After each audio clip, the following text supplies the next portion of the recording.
Hello there, you beautiful people, and welcome back to another Subpar Commander, where today we're going to be looking at a free-for-all on Vya-3 Protectorate. If you don't know what this game is, it is Supreme Commander Forged Alliance Forever, and we're doing a Subpar Commander, which means all of these players are 1,000 rating or below, and that makes it a lot of fun. Let's go ahead and get into introducing our stars of the game today. We're going to start at the top left and move our way around clockwise with Faffing Robbie, the yellow UEF going first land. He is up here in the top left corner, which basically means he's against these two players in the top left and bottom right until one of them dies. So it's a game of killing each other, as are most games nowadays. Either way.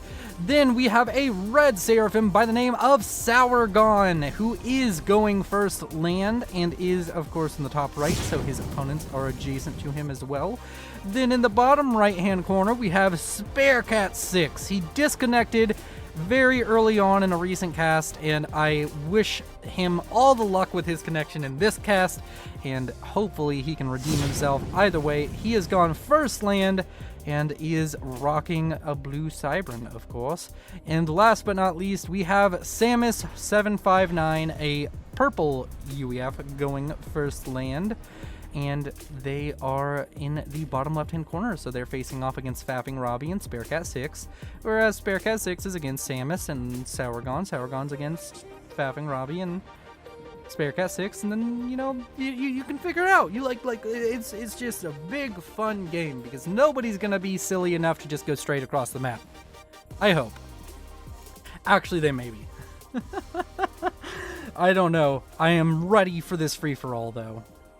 It's going to be much fun. While I did mention it's a subpar commander, so let's look at the ratings and the quality of the game a little bit. The game quality is -1%, which basically means it's as unbalanced as physically fucking possible. Literally, if you're in a -1% game, I'm pretty sure it's practically deranked because you can only ever gain or lose. Well, actually, no. If you are the lowest rated player in a free-for-all and you win and it's ranked for some reason, you will actually get a lot of points. But that's here nor there. Let's look at their ratings. I don't know why I'm rambling on about this.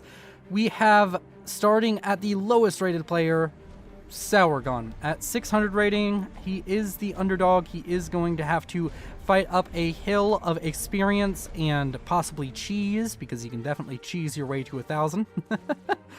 Down to his south, though, is the second lowest rated player. At 800 rating, we have Sparecat6.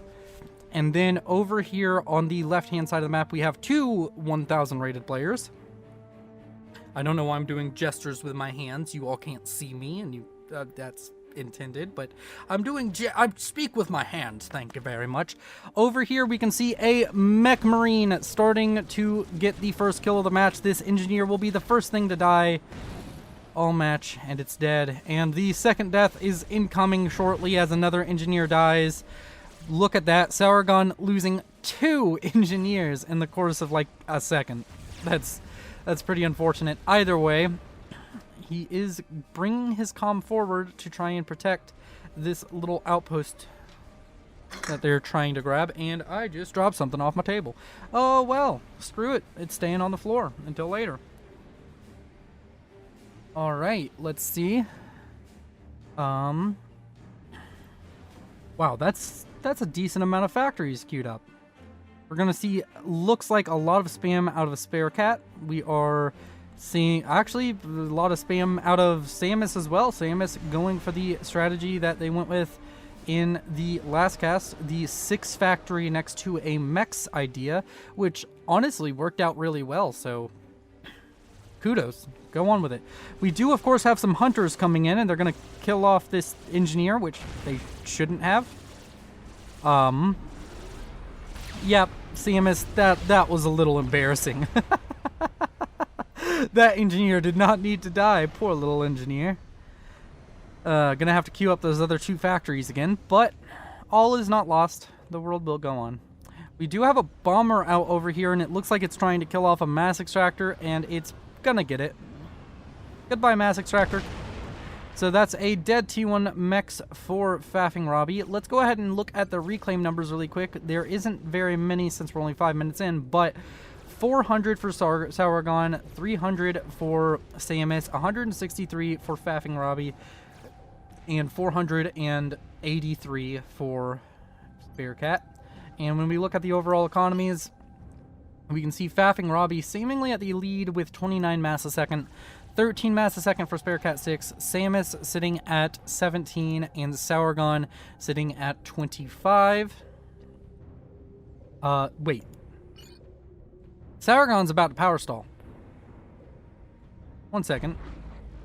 Sourgon is about to power stall, right? He has 4 power generators and all of this. Yep, Sourgon's power stalling, everybody. That's okay, you can pull yourself out of a power stall, just build more pigeons. More than 4, generally, when you're running an air factory, a land factory, and all these mechs. You want more than 4 pigeons. The more you know. Faff tips with Willow. These players are kind of avoiding fighting very early on. Nobody's sitting their comm out too aggressively. Most of the comms are actually still somewhat in their base. Actually, never mind. Faffing Robbie has got his comm all the way over here and is deciding to do a ton of manual reclaim. Why did you... I don't know if this is a replay bug or not, but that's a long way to walk and a very dangerous way to walk if you're planning to get this reclaim. Okay, either way, manual reclaim, this is not how you do it, by the way. Just a little bit of advice. You do a, can I actually, I don't think I can actually do anything. Okay, well, you do a move command, and then you press E to start reclaiming, and then you just mass click around that move command, like just kind of close to it, and then you give another move command, and you do that over and over and over, and manual reclaim is much more efficient that way. We do see a little bit of an attack coming out from Sourgon. It's going to run into a lot of units, and there's some T1 bombers to try and help. They could possibly kill off a lot of this T1 spam, but it does look like Sourgon's going to lose his units to Faffing Robbie's spam over here. We have a nice little bit of spam building up over here for Bearcat 6. Those bombers are dead. Those units are dead. So now we can see that Sourgon is currently kind of unitless, which is a little bit of a scary thought. Is he still power stalling? Has he built any power? He hasn't. He still just has 100 power income. Very brave. He's overflowing mass, which is interesting. And then Bearcat 6 down here is just building up a lot of spam. He's managed to get his 7 factories online, and that's going to be a lot of units pumping out, especially considering I don't believe he's stalling in any way. He is kind of power stalling, but once he finishes building up some more power, this line, maybe that line, he will have enough power to produce out of all 7 factories pretty comfortably. Also, once gun is finished, I'm assuming that's gun, right? Yeah, gun. Gun also on the way for Samus, or possibly even finished. Nope, it's just on the way for Samus currently. We can see that the manual reclaim has started to pay off. It does look like Faffing Robbie went from the lowest reclaim player to the highest. He also managed, I didn't speak about the map much, but he got an engineer and a drop in over here. There's a mass fab in the middle worth 3,000 mass, which is very powerful. Also on this map, reclaim is spread out pretty much everywhere, and when you look around, there's these little kind of ravines and cliffs and tiny hill mountain things that stop your unit's movement, so it makes all these little corridors, these little choke points that you can create. There's so many of them, and it can result in very interesting engagement positions. Very interesting positioning. Flanking is slightly more powerful, because if you place a bunch of static defense right here, well, while you're going around it, that static defense can't hit you, and you can kind of just run past it. We have stealth on the way for Bearcat 6. We have speed and range finished for Bearcat 6. T2 on the way for Faffing Robbie, and T2 is starting for Samus as well, as they finish damage and range on their comm. Stealth is completed for Bearcat. He has a lot of spam over here, and I'm starting to worry about Sourgon. He's managed to get some more power, but oh, he has a T2 factory, and he's trying to build a T2 power gen, but he doesn't have the units, and this is more than enough units to kill a Calm. He's building engineers out here to try and soak up some reclaim. Speaking of which, let's move it back to the normal income screen. We can see that Faffing Robbie is power stalling, not horribly. It's only about 22 power a second, but having trouble spending all of his mass and power. He's losing a lot of mexes, surprisingly, to this little drop out, and there's even more drops coming out from Samus. Samus constantly keeping up the pressure with these drops without having to assault the positions of his enemy. He's just deciding to, I'm gonna drop here. Also, I'm saying he a lot, and I've been told multiple times, I'm sorry if I call you a he and you are a she. I don't know why. I don't know why it's instinct. But yeah, Samus definitely indicates lady. I'm just going to try and go with Samus for now in case I'm wrong on that. You can let me know in the comments or on Discord. Join my Discord, everybody. I respond to almost everything there. Maybe not quickly, but I do see it, and I will. When I do see it, I will respond. We do have a large push of Mantis out from Sparecat 6 towards Sourgon's Calm, and I don't see how Sourgon actually survives this. I do believe this is going to be our first ejection. As we watch Sourgon attempt to run away, we'll have to see if they manage to survive or if this is their last hurrah. Sourgon, no!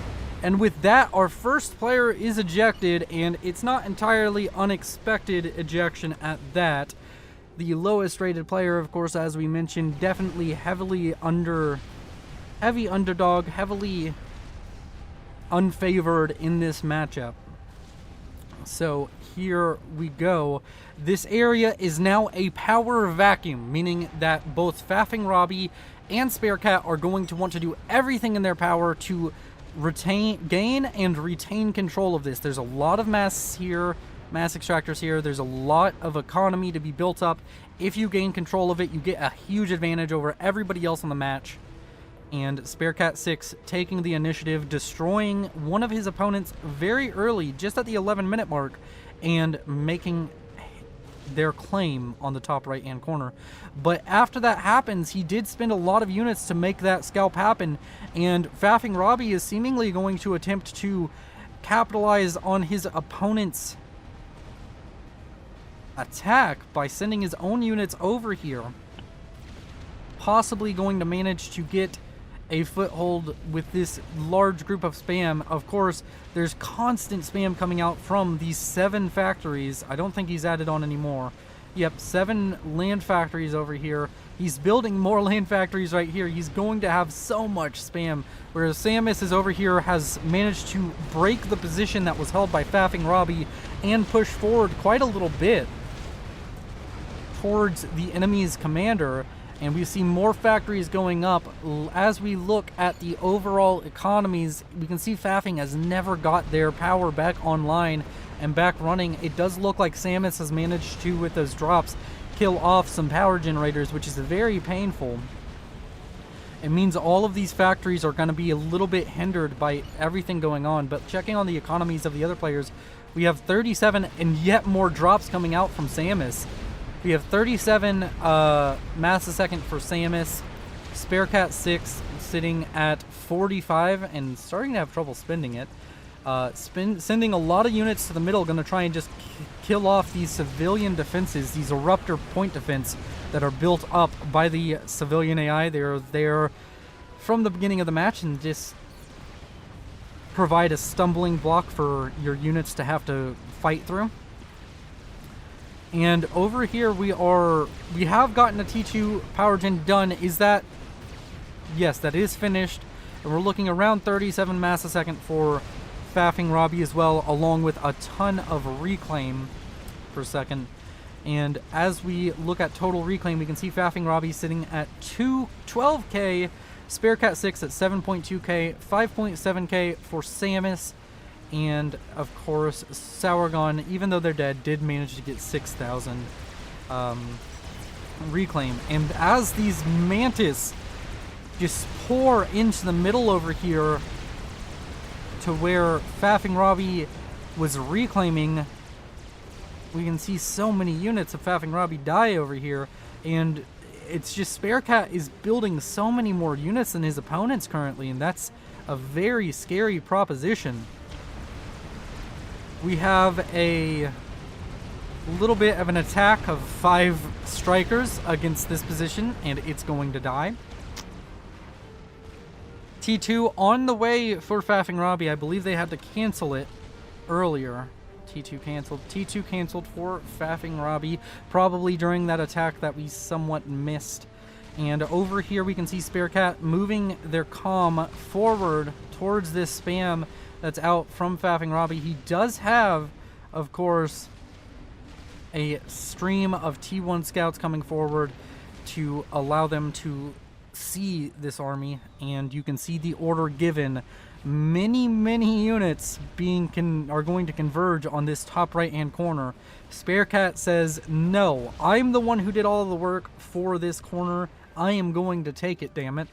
And as we check on his factory numbers, we can see 11 factories all producing at pretty much peak efficiency. This is a very balanced economy. Sparecat doing very well on the balancing of their economy.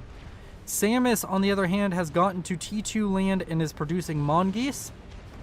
And, of course, I believe has T2 on the comm. I might be wrong on that. Yeah, they do have T2 on the comm. So that is a boon for them. Their comm is very chunky, very healthy.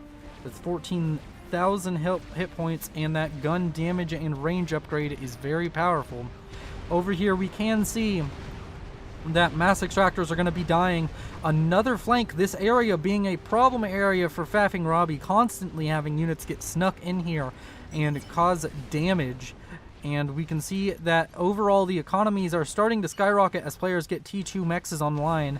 We have 55, 56 mass a second for Faffing Robbie. Sparecat 6 sitting at 49 and 47 for Samus. They're going to start getting a lot of economy. We're going to start seeing more and more T2 units. We have a large incursion of units out from Faffing Robbie trying to attack Samus's position, and Samus is going to be bringing forward some mongoose to help defend here, but of course there are enemy mongoose. We need more units out right now to help with this, or possibly some T2 PD. Kind of just stop this. We have a huge amount of T1 bombers coming out towards the base of Faffing Robbie. We will have to see what they do, and the attack out from Faffing Robbie is starting to fizzle out as units die in droves to the comm, and the mongoose managed to get some few pot shots in. And these bombers are targeted on something. It might be the T2 power gen, but I don't believe they get close enough to drop their payloads. It is the T2 power gen, but they're not going to kill off the T2 power gen, I don't believe. Oh wait, no, they went for the mechs instead, almost killing it, leaving it at 700 HP. And over here in the top right hand corner, we can just see the absolute horde of units out from Sparecat, just plowing into these factories, destroying any chance that Faffing Robbie is holding this top right hand corner at this given moment, just making it impossible for anybody to contest his absolute Mongol horde of Cybern units. And with that, this top right hand area has been secured for Sparecat 6. Let's go ahead and check on the factory number once again. Economy is still very well balanced. We have 14 land factories. Not all of them are currently producing, but I'm sure they will be in a second, probably working on some kind of mass extractor upgrade. And we do have mongoose over here poking and prodding at the forces of Faffing Robbie, starting to gain a little bit of ground. We have some parashields coming forward as... oh, that's bad. You don't want to see that. Lobo's killing off mongoose. Come on. You outrange the Lobo. You outrange it. Come on. You don't need to die to that. That's just silly. And we can see that the Mongol horde has gotten a new target. We didn't know after Sparecat 6 died if he was going or not Spirit, after Sauergon died, if Spearcat 6 was going to focus attention onto Faffing Robbie or Samus.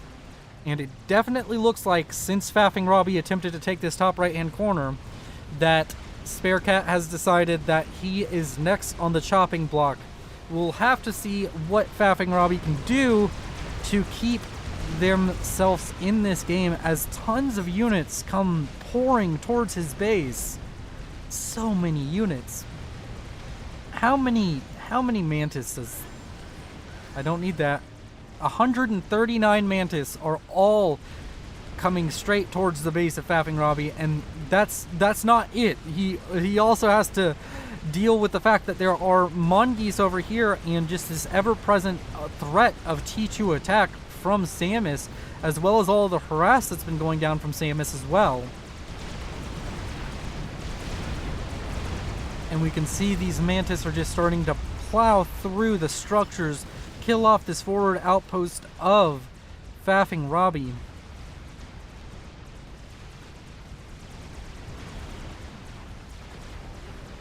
More and more units are pouring in towards this base, and they've grouped up here, they've regrouped, and now they're going to start making their way into the main base, the proper base of Faffing Robbie.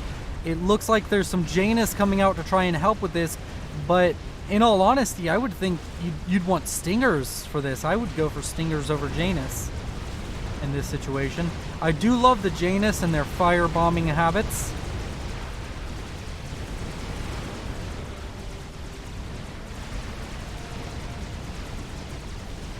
We see Mongoose trying to defend valiantly. And then on the southern flank, we can see more and more Mongoose starting to pile up here, starting to move forward towards the units that are set up over here by Faffing Robbie. I don't know if Faffing is going to be able to move units back to deal with this.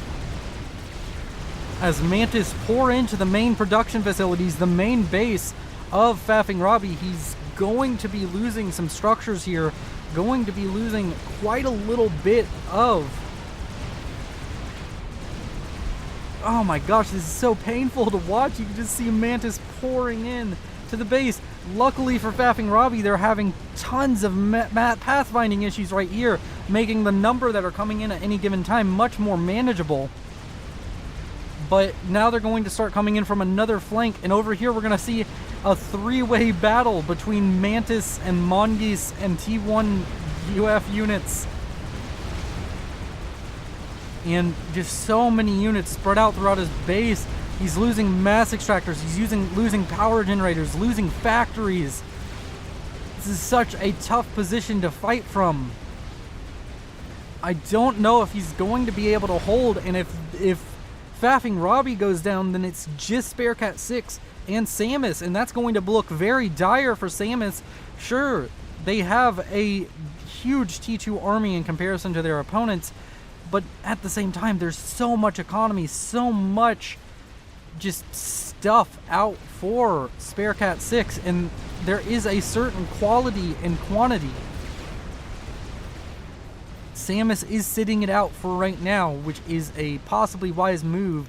How much do they know about what all is going on? They're power stalling, so their radar does not currently work, which is a painful sight. They can see so many units just out over here, and some coming in from this side. It does look like Spearcat has averted their attention from Faffing Robbie, deciding to move forward towards Samus, deciding he's done enough damage to Robbie to stop any form of retaliation against him, deciding that he needs to now focus on removing the biggest threat, which is Samus to him currently. But is not killing Faffing Robbie going to be a mistake? Faffing Robbie could be ignored for quite some time as these two duke it out. And that could be a real danger for both Spearcat 6 and Samus. We can see over here a massive T2 production facility going online. Just so many engineers helping that T2 HQ. Multiple T2 HQs. Spare Cat. Really? How many do you have? You have 2? Okay, don't build more HQs. Okay, you have 2 T2 HQs and 1 T3. Okay, they do know about support factories, apparently. T3 on the field is actually quite scary. We don't see T3 on the field for either of the other players. Of course, they do not have the same economic potential. As we look at Reclaim, we can see 29,000 for Faffing Robbie, 16,000 for both other players. And overall economy, Spare Cat 6 seemingly... Oh, only 64 mass a second? Wow. Stalling quite hard on the mass front. Faffing Robbie down to a lowly 26 mass a second as more units from Samus push in towards him. 78 for Samus. Samus currently sitting at the most advantageous economic spot despite the imposing amount of mexes that Spare Cat 6 has. And this T2 Mongoose and Parashield army is pushing forward. Though Mongoose and Parashield are powerful, this is not the army you want for a straight up fight. This is a much better supporting force, and now we can start seeing pillars being mixed in, and that's what you want for this fight. You want pillars, you want those beefy units that can just go straight in and fight toe-to-toe with your opponent's army. But while all of this is going down, we are going to start seeing bricks being produced, and bricks are bad news bears for Samus. That's going to be very difficult to combat. Sorry, had a hiccup there. And we're going to have to see when they notice the T3 units and if they can get to T3 themselves in time to defend.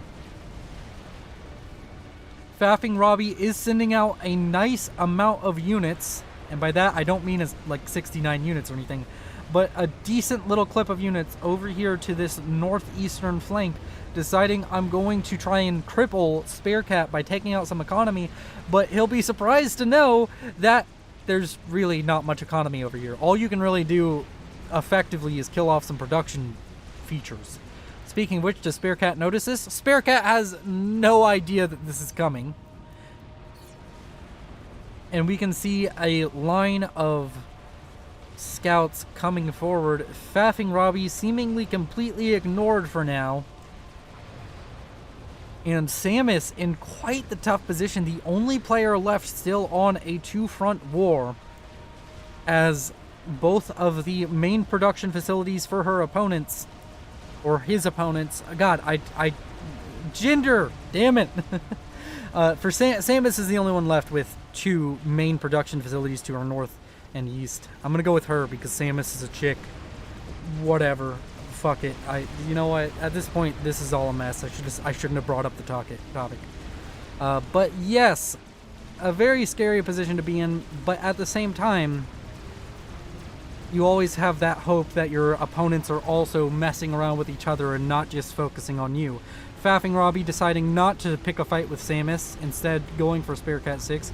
Spare Cat being ganged up on as 4 T1 factories have been Control K'd, and a Soul Ripper on the way. That is very, very optimistic. That's going to cost quite a bit, and you do not have it, my good friend. You cannot afford this. If you pause all of your factories and get rid of your massive army, the only thing keeping you alive in this game, maybe you can afford it, but that's going to take a long time. It's going to take a ridiculously long time. As units pour in from over here, does Spare Cat notice in time? I do believe Spare Cat's comm has moved. Yes, it's moved back to the main base, but this army is going to manage to push into the production area. It does look like some units are being averted now, but the bricks over here need to do a lot of work in order to keep things afloat. We do see T3 on the way for Samus. Does Faffing Robbie have any kind of Tech 3 on the way? Tech 3 land on the way for Faffing Robbie as well. Also, I'd like to mention the only player with T2 Air there is T2 Air out for Samus as well.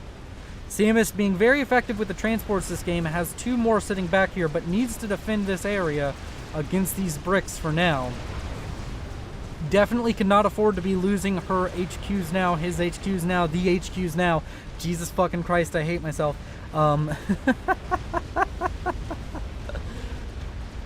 Oh, goddamn. Either way. Either way. We are going to be seeing more and more units. This T2 HQ is going to go down. Not that it is of any consequences. There are multiple T2 HQs. There's literally one a stone's throw away from the one you're about to destroy. And that is going to be very painful for Sparecat, but I don't think this is going to be a game-ending play. Sparecat is now in a tough position. This army is still formidable. And production out from Sparecat 6 has been heavily diminished. And the such, we do have some transports out with mongoose and more mongoose out over here. It's going to drop near the comma Faffing Robbie, so an overcharge or two should be able to deal with this. The second transport coming in and dropping momentarily more mongoose out from it. And we do see the comma Faffing Robbie move forward to try and deal with this, as more and more of those rockets and Gatling gunfire come out of these mongoose.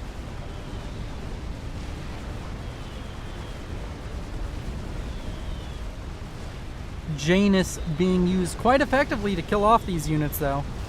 Janus, a very nice home defense force, I guess.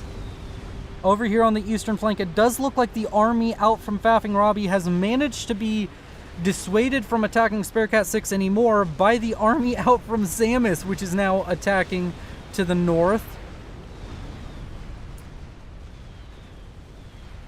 And yet again, more transports getting in. This one not quite as effective as the earlier transports, but still effective in the fact that it's taken a lot of the attention of Faffing Robbie to deal with it. We do still have bricks being produced, and this Soul Ripper is still on the way, currently sitting around 25%. Still unable to afford it, of course, reclaiming quite a little bit at any given time, but it's such an expensive endeavor.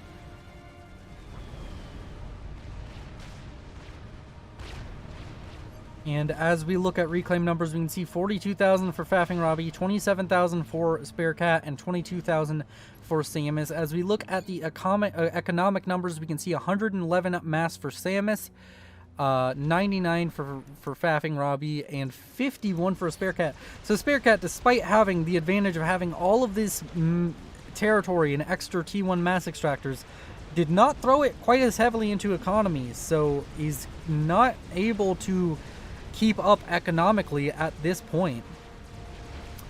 Trying to spam out a Soul Ripper and T3 units and not quite able to afford it, whereas T3 units are going to be able to be afforded by Samus, assuming they don't go overboard.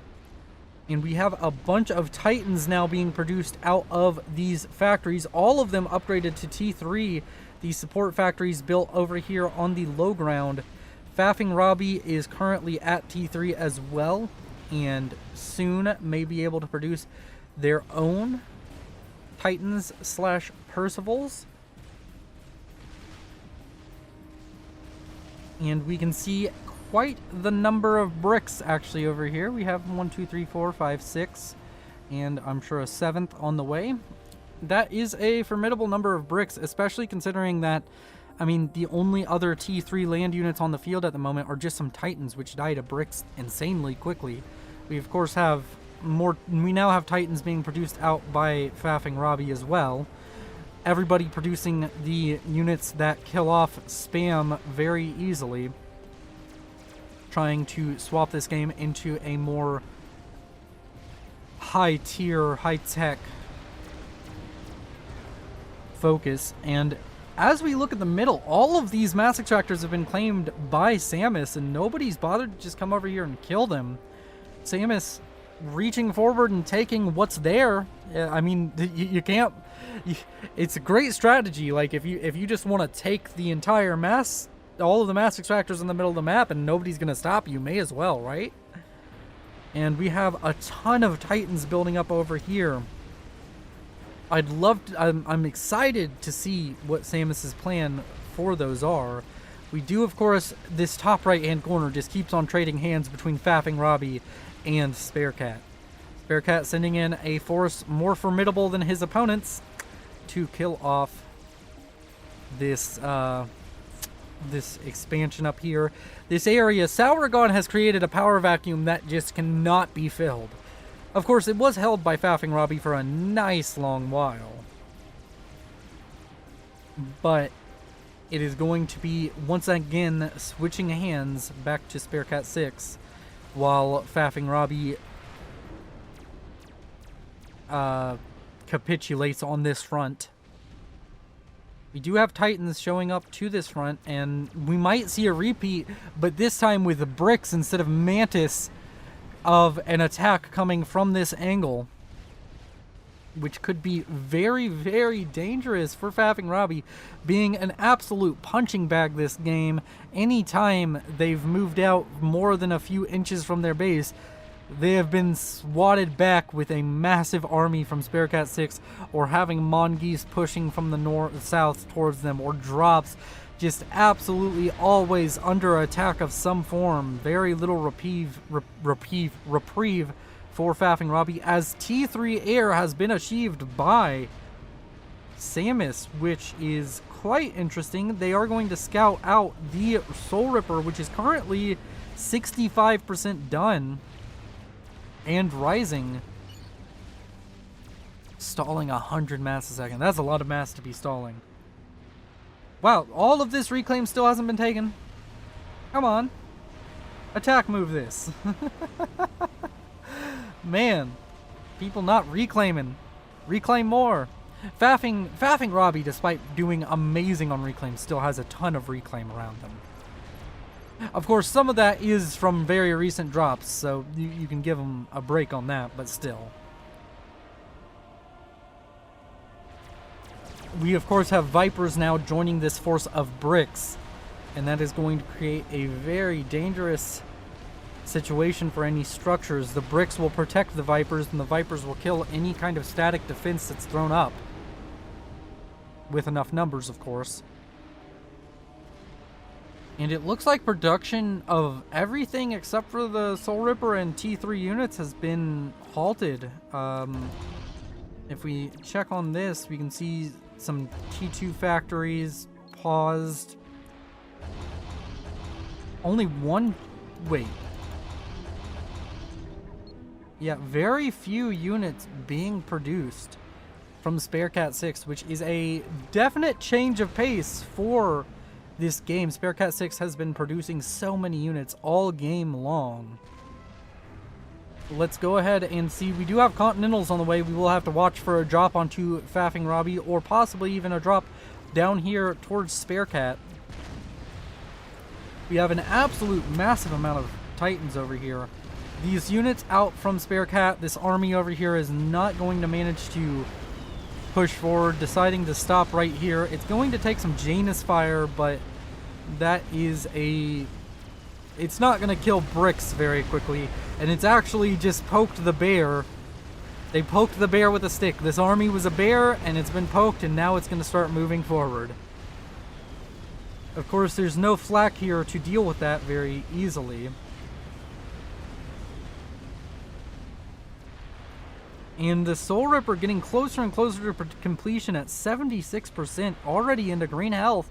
Of course, it's been building for almost 10 minutes, but still, if that finishes, then that is a massive game changer. Nobody has enough ASF to deal with that. Nobody has enough just SAM anti-air bricks to deal with it. By bricks, I mean like just a block of anti-air that can actually kill a Soul Ripper. So it's a very dangerous situation. We do have Percivals now being produced. A whole load of them over here. Is that going to be the drop? Are you about to drop Percivals on somebody? That would be a very, very funny situation. It's not like, well, okay, Bearcat 6 I could kind of understand. It's like, they haven't been dropped all this much this game. But if Faffing Robbie does not have a bunch of AA, which they don't, they're asking for it. You've had units dropped on you all game long. Ooh, Faffing Robbie is building Strat Bombers, which is very interesting. Oh my word. You have to be kidding me. The Percivals are on the transport. We will have to see if they land. There is one Flayer Sam. I don't know if that's enough to kill it. It's a lot of HP to chew through. It is a ton of HP to chew through. I mean, Sams do kill off things quickly, but the Percivals are right here, right next to the car. This is a snipe.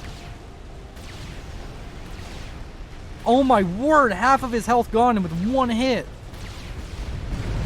And the other half with the second hit, and that is a dead. Oh my god, that's a Percival snipe.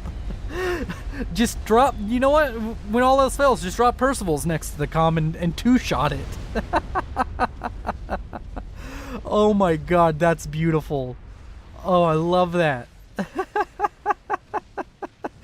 So now we are down to Samus versus Sparecat. And as we look at the economies, we can see 180 mass a second for Samus, and despite the massive amount of reclaim coming out, a lot of engineers on the field reclaiming, that is keeping them in this game, but they do not have the same generation per second. It's basically almost 200 mass a second versus 83 and a bunch of reclaim per second.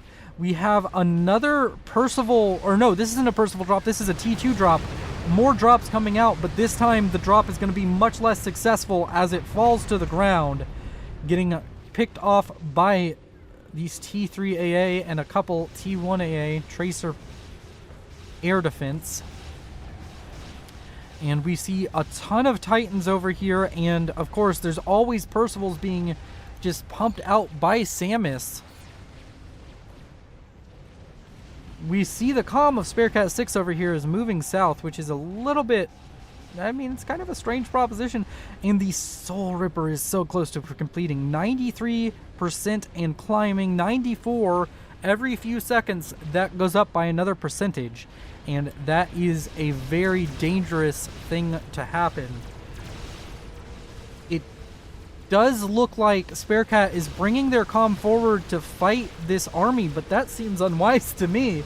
You have a Soul Ripper almost done. Just sit back. Stall. Sparecat's comm is getting very close to these Titans. The Soul Ripper is 97% complete. If this completes, and it's going to, it can kill off all of this and then start moving and try and find the comm of Samus, which Sparecat already knows where it is. He knows it's right there. So we have to watch this very carefully. The experimental unit is done. And it looks as though it might be moving directly towards... No, it is going to be able to kill off all of this. I am going to keep an eye on the Soul Ripper with one screen. We're going to turn off the minimap and keep an eye on this battle with the other. You can see the comm of Sparecat is killing off all of these Mongoose.